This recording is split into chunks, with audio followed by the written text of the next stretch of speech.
An ABG is ordered 30 minutes after mechanical ventilation is initiated. Okay, so let's go ahead and get our things for the ABG. I have my biohazard bag. In the biohazard bag, I have needle and syringe, heparin needle. So we have the needle and the cap. Go ahead and put this right there. And we'll go ahead and get our bevel set up. Okay, cap is up. I'm just gonna pull everything out of the bag real quick before I pull that off. Gauze. Get it opened up.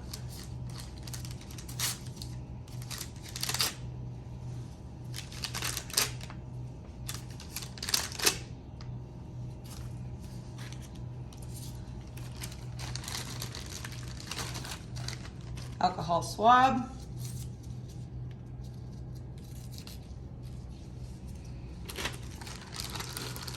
Band-Aid. Labels. Labels are important.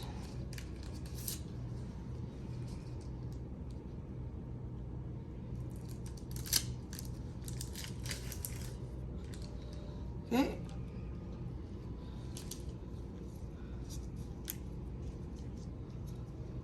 That's it like that. All right. Now I'm going to go ahead, perform the Allen's test. What I'm going to do first is search for the ulnar artery. Make sure they have one. Okay, got the ulnar artery, radial artery. Okay, so the patient is awake, so I'm going to please ask them to close their fist. Okay, now I'm occluding the radial and the ulnar arteries. Okay, go ahead and open up your fist, and I will release on the ulnar artery first. Okay, it looks like we have good perfusion to the hand, so then radial. Yep, and we look good. Okay, so now what I'm going to do, get my gauze out, or alcohol pad out.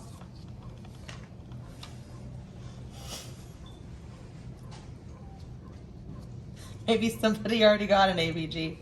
Sanitize the area. Okay.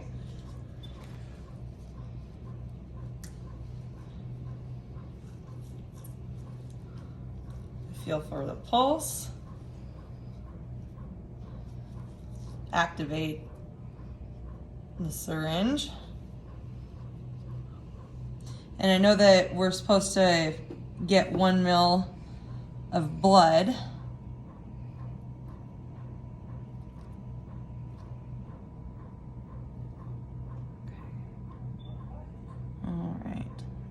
So tell the patient we're going to feel a poke.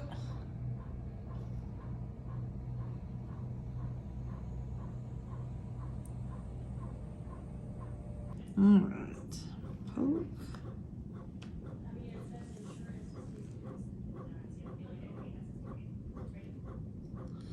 All right, and then gauze, cap our needle.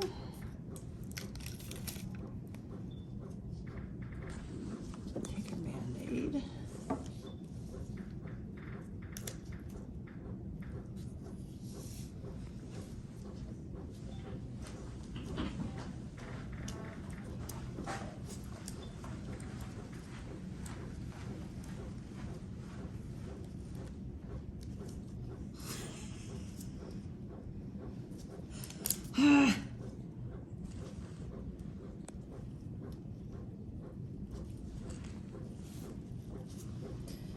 I'm just going to verbalize that this Band-Aid is sticking.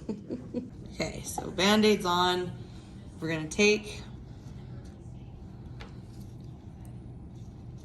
throw this away.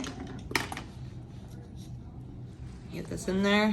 We're going to push this and get rid of the air bubbles. Okay, roll it between the fingers.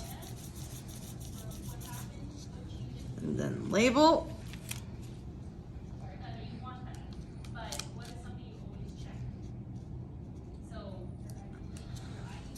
Okay, put it in the bag, and then we'll go run our ABG. ABG results come back 15 minutes later.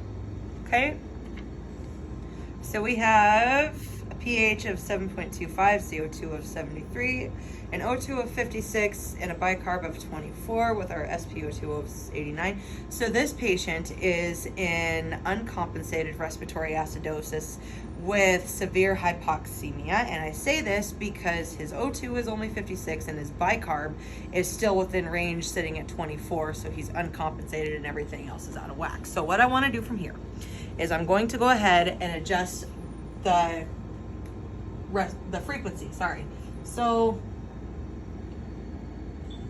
come in here and we'll throw it up to 22.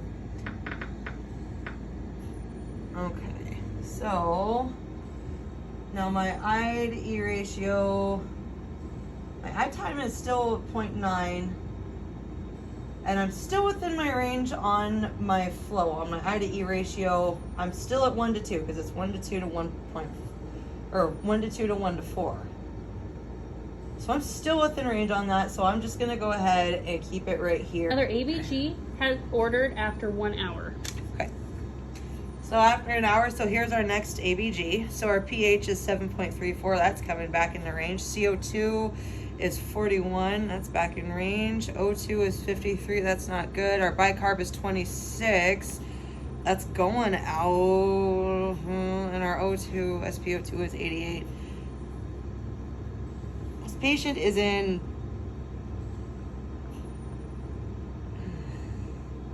I want to say uncompensated still.